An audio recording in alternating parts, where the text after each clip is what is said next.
So our whole goal in doing this talking, this out loud thinking is to better support our creative practices. About a year ago, I decided I want to be a creative by trade.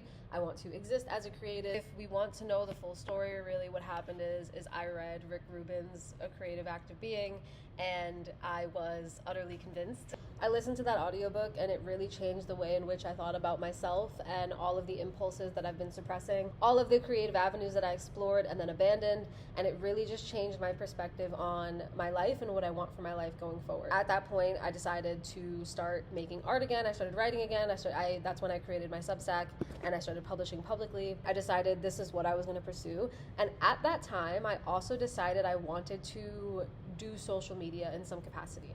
I didn't know what I wanted to do because I didn't want to do anything that was traditionally online. I didn't want to be an influencer, if you will.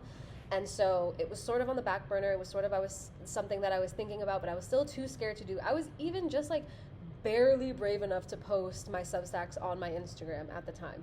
So it took way longer, clearly, for me to decide, okay, this is also what we need to do creatively to put ourselves out there.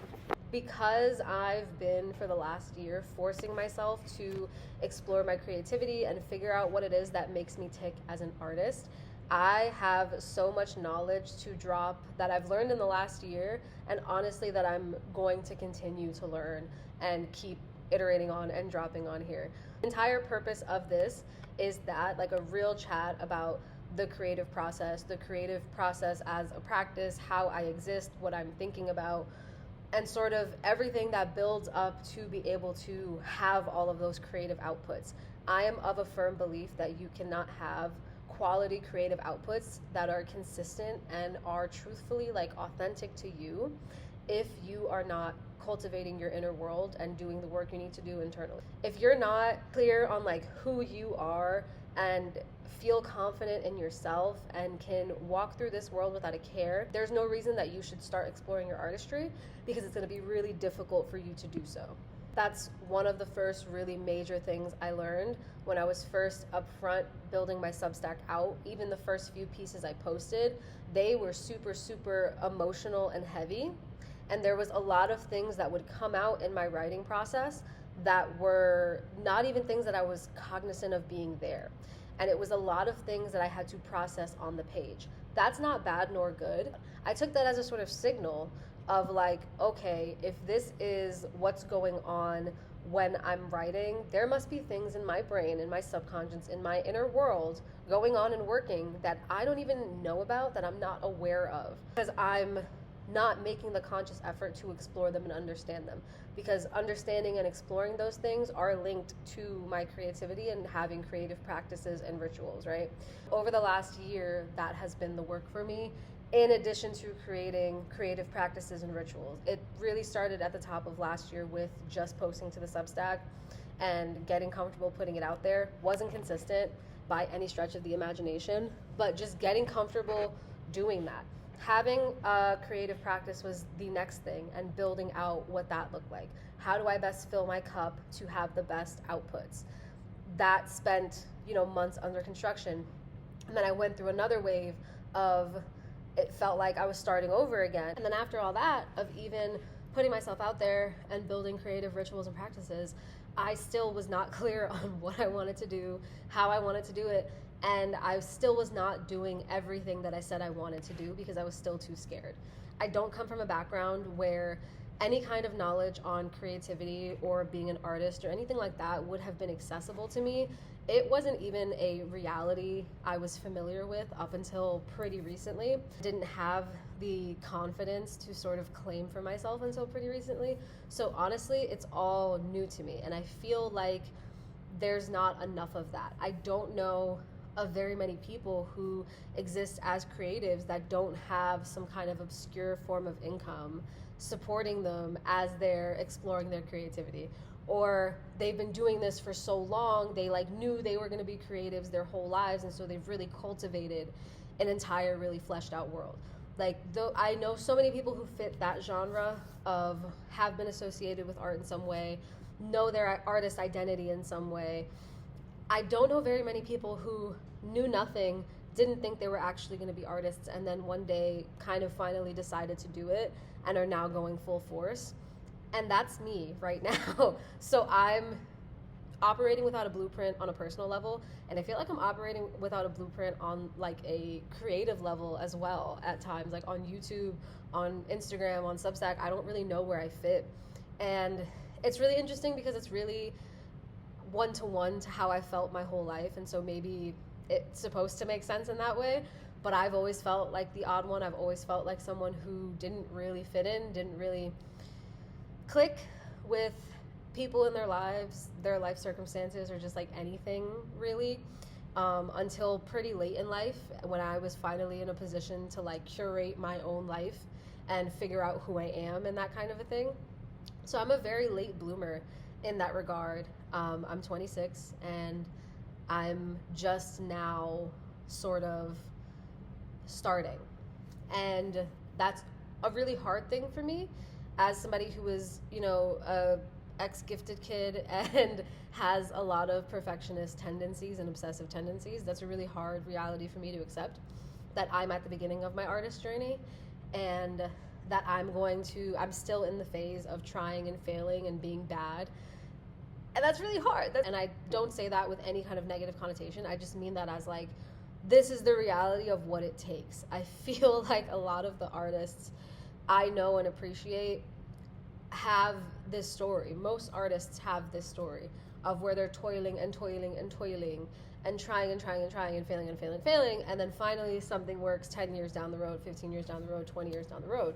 This is the standard story, but I feel like so few and far between is this portion documented and actually talked about and, you know, given any sort of a weight. So I think it's important that I document it. I think it's important that I externalize this part of the creative process, and I'm not just constantly going at it and releasing stuff and forgetting about it and releasing stuff and forgetting about it, because I also don't feel like that's productive, because I feel like then what am I really learning as it's all going out? You know what I mean?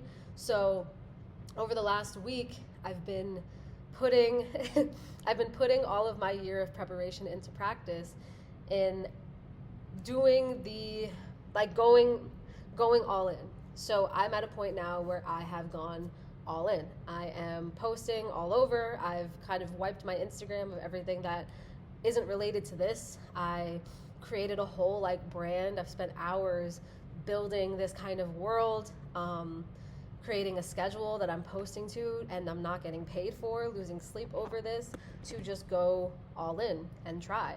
And, you know, with inspirations in my life, and I think to all the artists that I admire and the people that I try to emulate in the way that I do my craft, people like Robin Given, people like Quinta Brunson, I'm very incredibly inspired by. And these are people who have played the long game and have spent copious time honing their craft before they were ever able to step into the spotlight and be appreciated for that craft. They spent years on the back end being written off, learning, failing, and just kept going in spite of all of that. And this is the season I find myself in now. That's a beautiful thing, but it's also a thing that can really make you nuts if you're not channeling it into a system of some kind. If it doesn't have its respective outputs and it's not all holistically being processed, it can drive you crazy, which is what I really learned in my first year of doing this, is that it can truthfully make you nuts if you're not really disciplined about how you're doing this and managing the flow of energy going through you. Maybe it sounds really woo-woo, but ever since I sort of accepted that a year ago and I started down this path, a lot, and I mean a lot, almost everything about me, the way I move through the world, the way I think, all of it is different. And the way in which I'm oriented now is different, and learning how to navigate this version, I have a North Star of a version I know I am elsewhere. I know she exists, I know she's real, and that is who I'm trying to honor and being every single day. That's a part of the creative practice too. I think that I've spent this whole year sort of crafting the world, doing all the infrastructure, all of the work that needs to be done to get it up and running, And now we're up and running, shop is open, and business is starting, and it's slow because we've just opened shop. And it can feel like, oh my God, I've done so much fucking work, like nobody sees how much work I've been doing. Maybe because nobody has seen you yet. This is the first time they're seeing you. And this is, again, why we're doing this part of this, right? The YouTube, I get to just sort of externalize and ponder and think and all that. Because I feel like this would have really helped me understand what was actually going on in my head. And that a lot of what I was feeling was pent up energy that was sitting there being unused. And why I felt so burnt out and drained and frustrated and disillusioned was because I wasn't creating anything and I wasn't doing anything. It wasn't because there was something wrong with me. Of all the other narratives I attached to it, it was that I was not honoring my creative being and I wasn't letting it exist. So yeah, if it's woo-woo, it's woo-woo, but I do think that this is something important to me, and if there are other people who feel that way and are sort of going through this and don't know they're going through this, or at the beginnings of this, or in the middle of this, or whatever, this dialogue can be really helpful.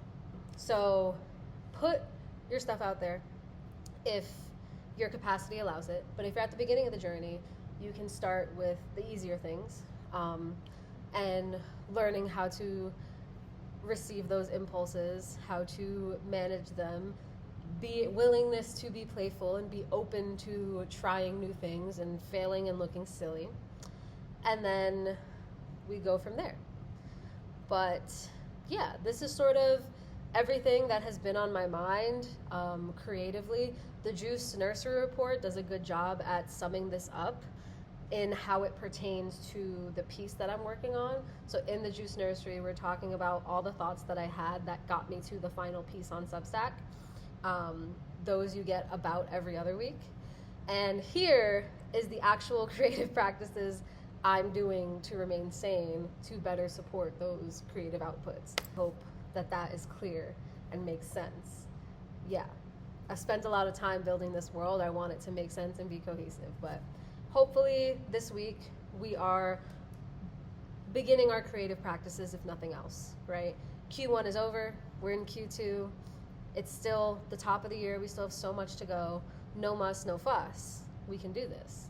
So I plan on continuing, and I plan on continuing this and just seeing where we go and how this evolves. But if you do nothing today, understand that you should continue to create even as the horrors are persisting. And if you have been ignoring your creative impulses, you should stop doing that. Okay, bye-bye.